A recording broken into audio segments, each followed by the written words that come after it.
د عروج خپرندوی ادارې لاند خبرونو ته ښه راغلاست. د بامیان د اطلاعات او کلتور رئیس وایي چې 10 تنه بهرني سیلانیان د تاریخي ځایونو د لیدلو لپاره د ولایت ته راغلي دي.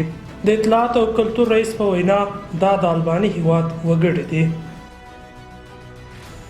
د ریاست الوزرا ادارې مرستیال د قرغیزستان د اقتصاد او سوداګري وزیر ته په لیدنې کې ویلي چاته اجازه نه ورکوم د افغانستان له خاورې څخه چاته ګواښ وکړي.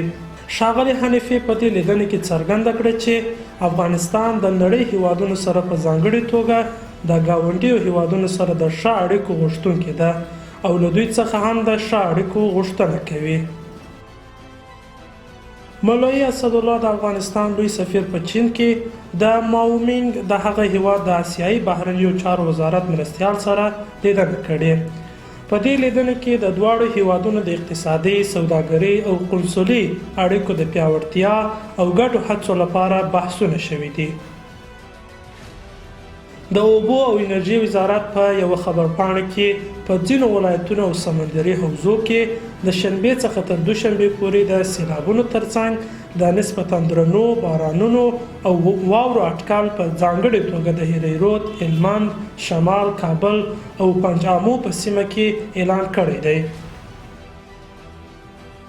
مولوي عبدالسلام حنیفي د ریاست الوزرا ادارې مرستیال د فاریاب د قیصار ولسوالۍ د ځینو مشرانو او متنفذینو سره په لیدنې کې ویلي چې اسلامي امارت ټولو خلکو ته د متوازن او عادلانه خدمتونو او پرمختګ ته ژمن دی او هڅه کوي چې د خلکو ستونزو او اړتیاو ته په جدي توګه رسیدګي وکړي. لا ملتیا مو مننه.